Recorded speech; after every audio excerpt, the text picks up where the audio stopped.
नमस्ते साथियों। Plaza Wires limited ने इनिशियल पब्लिक ऑफर का draft red herring prospectus SEBI में फाइल किया है मई 2022 में। ये ड्राफ्ट प्रॉस्पेक्टस है, इसलिए आईपीओ की बहुत सारी जानकारी जैसे आईपीओ प्राइस नहीं दी गई है। अभी तक फाइनल प्रॉस्पेक्टस सेबी के पास जमा नहीं किया गया है।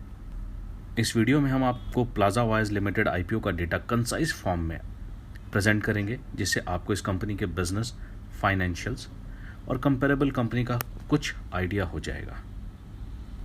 आगे बढ़ने से पहले हम आपको क्लियर कर दें कि ये वीडियो किसी भी तरह से कोई सजेशन, एडवाइस या सर्विसेज के लिए नहीं है। हमारा कोई भी टीम मेंबर सेबी से रजिस्टर्ड रिसर्च एनालिस्ट या एडवाइज़र नहीं है।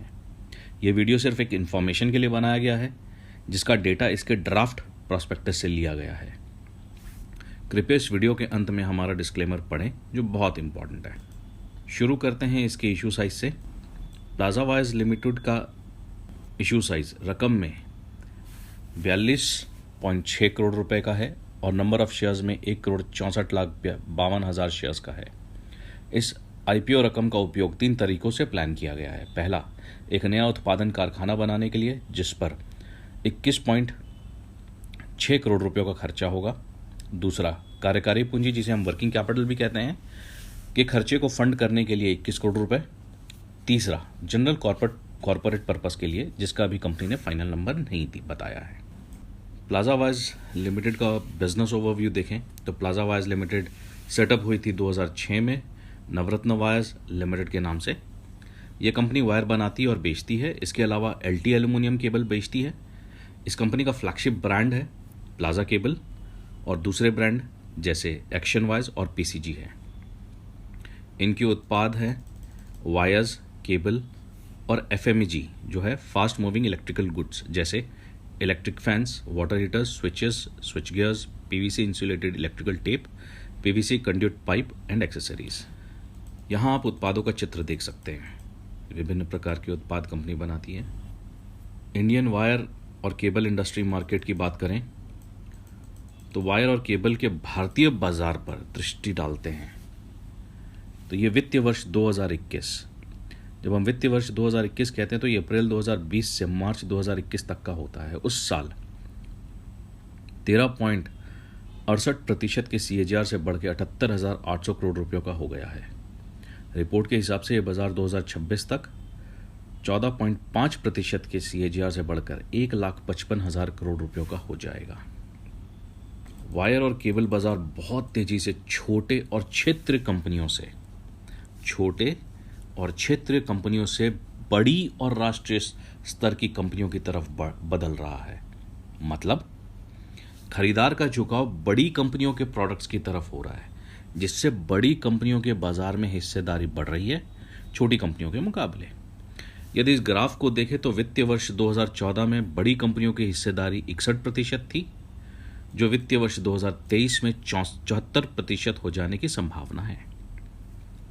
इस बाजार की कुछ बड़ी कंपनियों के नाम है Finolex cables, KEI industries, Syska, Havells, Polycab, RR cable, Anchor, V Guard. इसमें कई कंपनियां इंडियन स्टॉक मार्केट में ऑलरेडी लिस्टेड है। अभी देखते हैं कि इस बाजार का ग्रोथ कहां से मिल रही है या मिल सकती है। तो मुख्यतः 4 सोर्सेज हैं। पहला, हाउसिंग सेक्टर में ग्रोथ, इसकी वजह से गवर्नमेंट का फोकस है इंफ्रास्ट्रक्चर और पावर सेक्टर को बढ़ाना। वहाँ से रेलवे में बहुत काम हो रहा है, वहाँ से डिमांड डेफिनेटली आ सकती है। और टेलीकॉम सेक्टर की ग्रोथ से। इस बाज़ार के चैलेंजेस क्या क्या हैं? तो पहला चैलेंज है, ये बाज़ार साइक्लिकल स्वभाव का है, जिससे ये बहुत महत्वपूर्ण हो जाता है कि आप इसके साइकिल को समझें कि कब ये बाज़ार ऊपर की तरफ जाएगा, कब तक स्थिर रहेगा और कब नीचे आएगा। हर एक स्टेज को आने और जाने में समय लगता है, इसलिए बहुत सोच समझकर इस बाजार में निवेश करना चाहिए। दूसरा चैलेंज है, ये बाजार बहुत कॉम्पिटिटिव है, इसलिए रॉ मटेरियल की सप्लाई से लेकर सामान बनाना, बेचना और पैसे इकट्ठे करने तक सब पर पूरा कंट्रोल होना चाहिए। पर देखा जाए तो इस बाजार में बहुत ही कम कंपनियां हैं जो पूरी सप्लाई चेन को कंट्रोल करती हैं अच्छे तरीके से। तीसरा, ये कन्वर्जन बाजार है। कन्वर्जन का मतलब है रॉ मटेरियल का कॉस्ट बहुत बड़ा भाग है उत्पाद तैयार करने का। तो कंपनियां रॉ मटेरियल का प्रोसेस कैसे करती हैं उत्पाद बनाने के लिए, ये बहुत महत्वपूर्ण हो जाता है। जितना अच्छा प्रोसेस होगा रॉ मटेरियल से उत्पाद बनाने का, उतनी कॉस्टिंग में बचत होगी। चौथा चैलेंज है वर्किंग कैपिटल, कार्यकारी पूंजी प्रभावित बाजार है ये। इसलिए बहुत टाइट प्रोसेस होना चाहिए रॉ मटेरियल खरीदने से लेकर सामान बेचकर पैसा इकट्ठा करने तक। पांचवा, बाजार खुल जाने से कंपटीशन बढ़ गया है। पहले इलेक्ट्रिसिटी और टेलीकॉम बाजार लोकल कंपनियों से माल खरीदते थे और अब बाजार डीरेगुलेट हो जाने से अंतर्राष्ट्रीय कंपनियां भी आ सकती हैं, जिससे इनका मूल्य प्रभावित होता है। डिस्ट्रीब्यूशन की बात करें तो कोई भी कंपनी जो एंड यूज़र तक फिजिकली पहुंचती हो, उसका डिस्ट्रीब्यूशन नेटवर्क बहुत मजबूत होना चाहिए। प्लाजा वायर्स के पास 1108 ऑथराइज्ड डीलर्स और डिस्ट्रीब्यूटर्स हैं। 4 ब्रांच ऑफिस है उत्तराखंड, केरला, राजस्थान और उत्तर प्रदेश में। 3 वेयर हाउस हैं उत्तर प्रदेश, आसाम और दिल्ली में। कैरी ऑन फॉरवर्ड एजेंट्स, जिसको CNF एजेंट्स भी कहा जाता है, पंजाब, केरला और महाराष्ट्र में है। अभी देखते हैं प्लाजा वायर्स की बिजनेस स्ट्रैटेजी क्या है। बाकी और स्ट्रैटेजीज के साथ साथ कंपनी की कुछ स्ट्रैटेजीज इस प्रकार हैं। एक नई मैन्युफैक्चरिंग यूनिट बैठाना ताकि नई प्रोडक्ट रेंज बनाई जा सके। इस इंडस्ट्री में अपनी जगह और मजबूत करना। इसके लिए कंपनी नई इंडस्ट्रीज जो खरीदार हैं उनको टारगेट करेगी। अपने डीलर नेटवर्क को और मजबूत करना और नई जगह पर अपने प्रोडक्ट्स को लेके जाना। मार्केटिंग और एडवर्टाइजिंग से अपनी ब्रांड को और मजबूत बनाना। सेल्स और मार्केटिंग को और अच्छा करने के लिए टेक्नोलॉजी का ज़्यादा से ज़्यादा उपयोग करना। अभी जानते हैं कंपनी के मौजूदा उत्पादन कारखाना और नए कारखाने के बारे में। कंपनी का अभी एक कारखाना है बद्दी, हिमाचल प्रदेश में। इसकी 1 साल की उत्पादन क्षमता 12 लाख कॉइल्स है। नया कारखाना भी हिमाचल प्रदेश में ही बैठाया जा रहा है, वहीं का प्लान है। इसकी 1 साल की उत्पादन क्षमता 8,37,000 कॉइल्स होगी। नए कारखाने की कीमत 24 करोड़ 40 लाख रुपयों की होगी, जिसमें 21 करोड़ 7 लाख IPO की रकम से आएंगे और बाकी 2 करोड़ 80 लाख का इंटरनल अकाउंट से आएगा।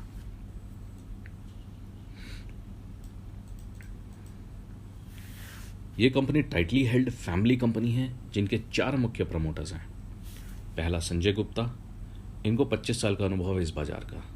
ये कंपनी में उत्पादन, बिक्री और वित्तीय विभाग को देखते हैं। सोनिया गुप्ता, जो होल टाइम डायरेक्टर हैं और 25 साल का अनुभव है इलेक्ट्रिकल बाजार का। आदित्य गुप्ता, जो होल टाइम डायरेक्टर हैं और 6 साल का अनुभव है इलेक्ट्रिकल और सोलर बाजार का। यह कंपनी में बिक्री और व्यापार संबंधित मामले देखते हैं। अभिषेक गुप्ता, जो होल टाइम डायरेक्टर हैं और 8 साल का अनुभव है इलेक्ट्रिकल और सोलर बाजार का। यह भी कंपनी में बिक्री और व्यापार संबंधित मामले देखते हैं। शेयर होल्डिंग स्ट्रक्चर पर दृष्टि डालें तो 93.67% शेयर होल्डिंग प्रमोटर्स के पास है और बाकी प्रमोटर्स के परिवार या संबंधियों के पास है। वर्किंग कैपिटल या कार्यकारी पूंजी, कंपनी को सेल्स का एक बड़ा भाग वर्किंग कैपिटल या कार्यकारी पूंजी में रखना होता है, जो मुख्यतः कच्चा माल, तैयार उत्पाद और बिक्री प्राप्ति है, ताकि व्यापार ठीक से चल सके। कंपनी का कार्यकारी पूंजी 65 करोड़ रुपए था 9 महीने दिसंबर 2021 तक। मार्च से अप्रैल 2021 से लेकर दिसंबर 2021 तक। यह रकम और बढ़ेगी वित्तीय वर्ष 2022 में, क्योंकि और 3 महीने जो कि मार्च 2022 तक होता है की जानकारी आनी है। कार्यकारी पूंजी वित्तीय वर्ष 2021 का 64 करोड़, वित्तीय वर्ष 2020 का 51.7 करोड़ और वित्तीय वर्ष 2019 का 43.8 करोड़ रुपए था। यहां आप देख सकते हैं कि कार्यकारी पूंजी सेल्स से भी तेज बढ़ रही है। इसका कारण हाल के दिनों में कच्चे माल के भाव में तेजी हो सकती है और कंपनी का प्लान हो कि कच्चा माल ज़्यादा रखे ताकि व्यापार में तेज भाव का प्रभाव कम हो। इसलिए भविष्य में भी बिक्री के साथ कार्यकारी पूंजी भी बढ़ेगी, ऐसा लगता है। प्रोस्पेक्टस में कंपनी ने अपने भविष्य की कार्यकारी पूंजी का आंकलन किया है। 108.4 करोड़ रुपए वित्तीय वर्ष 2023 के लिए, 118.8 करोड़ रुपए वित्तीय वर्ष 2024 के लिए अंकलित किया गया है। कंपनी का प्लान इसको फंड एक तो आईपीओ के कैपिटल से करने का है और बाकी का पैसा बैंक लोन और इंटरनल एक्रूवल से जुटाया जाएगा। इस स्लाइड में कंपनी ने अपने वर्किंग कैपिटल को सेल्स के नंबर ऑफ डेज में बताया है। उदाहरण के तौर पर जैसे कंपनी को रॉ मटेरियल वित्तीय वर्ष 2020 में 15 दिन की सेल्स के बराबर रखना पड़ा था, उसी प्रकार वित्तीय वर्ष 2021 में 13 दिन की सेल्स के बराबर रॉ मटेरियल रखना पड़ा था। इसी तरह बाकी के कार्यकारी पूंजी आइटम्स को भी नंबर ऑफ डेज में बताया गया है। कंपनी के फाइनेंस का ओवरव्यू देखें तो बिक्री 158 करोड़ रुपए वित्तीय वर्ष 2019 में, 159 करोड़ रुपए वित्तीय वर्ष 2020 में, 145 करोड़ रुपए वित्तीय वर्ष 2021 में और 127 करोड़ रुपए 9 महीने का वित्तीय वर्ष 2022 में रहा है। बिक्री पिछले कुछ सालों में लगभग एक ही स्तर पर रहने के कारण कोविड-19 हो सकता है। कंपनी ने ग्रॉस प्रॉफिट मार्जिन 23% से 25% के बीच में मेंटेन किया हुआ है, जो ऑपरेशनली एक अच्छा सिग्नल है। एबिटा मार्जिन भी मेंटेन्ड है लगभग 7% से 9% पर, which is good. Net profit margin पिछले कुछ सालों में कम होता देखा जा रहा है, जो 9 महीने वित्तीय वर्ष 2022 में वापस थोड़ा बढ़ा है। रिटर्न ऑन इक्विटी के पैरामीटर में कंपनी फिसलते हुए लग रही है। 22% रिटर्न ऑन इक्विटी वित्तीय वर्ष 2019 में थी और फिर गिरकर संभलते हुए अब 12.7% पर 9 महीने वित्तीय वर्ष 2022 में रही है। इसी तरह से रिटर्न ऑन कैपिटल एम्प्लॉयड भी 31% वित्तीय वर्ष 2019 में से 19.7% पर आ गई है 9 महीने वित्तीय वर्ष 2022 में। कंपनी ने डेट इक्विटी रेशियो मेंटेन किया हुआ है, जो पॉजिटिव है। इस स्लाइड में आपको कंपनी के प्रॉफिट और लॉस अकाउंट का विस्तार में दिखाया गया है और उसका बिक्री प्रतिशत के साथ भी दिखाया हुआ है। यहाँ विस्तार से फाइनेंशियल को समझा जा सकता है।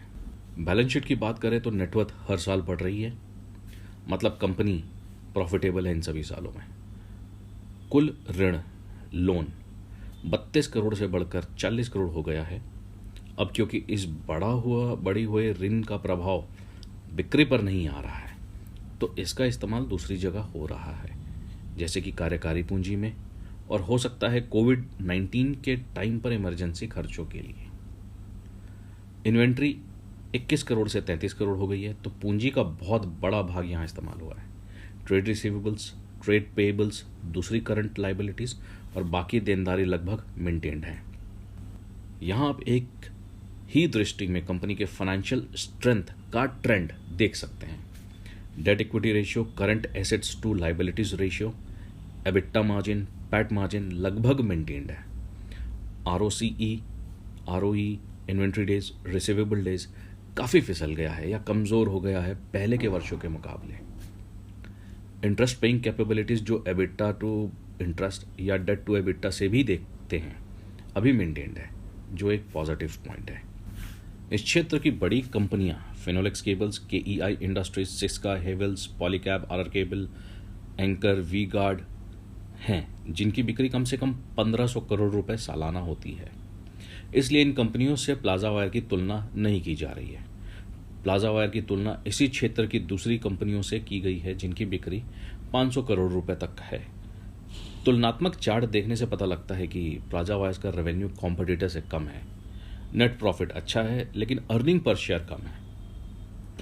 इस कंपनी का नेट एसेट वैल्यू भी कम है, जो नेटवर्थ पर आधारित होता है। कहने का मतलब यह है कि कंपनी में कुछ भी ऐसा महत्वपूर्ण नहीं है अपने कॉम्पिटिटर्स के मुकाबले। ये स्लाइड कंपनी के कॉम्पिटिटर्स का प्राइसिंग पैटर्न दिखा रही है। पी रेशियो 11 से 67 की रेंज में है। ये आखिरी स्लाइड है कंपनी का इस पूरे प्रेजेंटेशन वीडियो के। तो ये बहुत ही महत्वपूर्ण स्लाइड है और इसमें हमने कुछ एजम्पशंस लिए हैं। ये डेटा कंपनी ने कहीं भी नहीं दिखाया या सजेस्ट किया है। आइए स्लाइड को समझते हैं। ये स्लाइड आपको बताता है कि कंपनी के आईपीओ प्राइस क्या हो सकता है, या जो भी प्राइस आएगा उसका क्या रिटर्न बन सकता है अगले 1-2 सालों में। तो कंपनी का 9 महीने वित्तीय वर्ष 2022 में ईपीएस है ₹1.22, जो प्रोस्पेक्टस से लिया गया है। इसको अगर पूरे 12 महीने पे प्रॉक्सी करके कैलकुलेट करते हैं तो ये ₹1.55 हो सकता है। कंपनी का एक्सपेंशन प्लान है 1 साल में नया कारखाना स्टार्ट करने का, जिसका प्रभाव वित्तीय वर्ष 2024 में दिखेगा। मान लेते हैं वित्तीय वर्ष 2023 में कंपनी का अर्निंग प्राइस पर शेयर वित्तीय वर्ष 2022 के बराबर ही है। मतलब 2023 का जो अर्निंग है और अर्निंग पर शेयर है वो 2022 जो अभी मार्च में गया है और आने वाले मार्च 2023 में जो कंपनी का अर्निंग पर शेयर और प्रॉफिट होगा वो बराबर होगा ₹1.55। और 2024 मार्च में कंपनी का जो प्रॉफिट और अर्निंग पर शेयर होगा ₹3.10 होगा। इस एजम्पशन पे कि नंबर ऑफ शेयर्स चेंज नहीं हो रहे, कंपनी के फाइनेंशियल्स इंप्रूव हो रहे हैं नए कारखाना आने की वजह से। तो पी के आधार पर यदि शेयर की कीमत का आंकलन करें तो आईपीओ प्राइस अगर ₹23 पे आता है तो पी 15 टाइम्स होगा। यदि ₹31 आता है तो पी 20 टाइम्स होगा, और 46 पे आता है तो पी 30 टाइम्स होगा। ये 15 टाइम्स, 20 टाइम्स और 30 टाइम्स का मतलब है कि अर्निंग पर share multiplied by PE multiple. 15 times का मतलब है 15 गुना ₹1.55, 15 गुना 20 गुना ₹1.55। इसी तरीके से 1 साल बाद जब नया कारखाना शुरू होगा और उसका प्रभाव वित्तीय वर्ष 2024 में दिखेगा तो प्राइस पर शेयर कैसे हो सकता है, क्या होगा या क्या हो सकता है। तो अगर हम पी रेशियो की बात करें उसके आधार पर करें तो 15 टाइम्स के पी रेशियो पे ₹46, 20 टाइम्स के पी रेशियो पे ₹61 और 30 टाइम्स पी रेशियो पे ₹92 होगा। अब पी मल्टीपल तो कंपनी का sales growth, profit growth, ROC growth पर निर्भर करता है, क्योंकि प्लाजा वायर्स लिमिटेड का सेल्स, प्रॉफिट और आरओसी का ग्रोथ इतना अच्छा एक्सपेक्टेड नहीं लग रहा है। तो बहुत हाई पी मल्टीपल मिलना कठिन है, बहुत ही कठिन है। आप इस कंपनी के फाइनेंशियल्स को डिटेल में कंपेयर करें दूसरी कंपनी जो इसी क्षेत्र की कंपनियां हैं, इनके कॉम्पिटिटर्स हैं, पीयर्स हैं, के साथ कंपेयर करें ताकि एक इन्फॉर्म डिसीजन ले सके कि इसमें इन्वेस्ट करना है कि नहीं। इस वीडियो को यहीं समाप्त करते हैं दोस्तों। आशा है कि इस वीडियो से आपको प्लाजा वायर्स लिमिटेड के बारे में कुछ जानकारी समझ में आई होगी। आगे भी हम प्रयास रखेंगे कि दूसरी कंपनियों का भी ज़्यादा से ज़्यादा जानकारी आप तक पहुंचाएं। कृपया हमारा डिस्क्लेमर ज़रूर पढ़ें और हमें लिंक्डइन, ट्विटर, फेसबुक, इंस्टाग्राम और यूट्यूब पे फॉलो करें। लिंक नीचे दिए हुए हैं। बहुत धन्यवाद।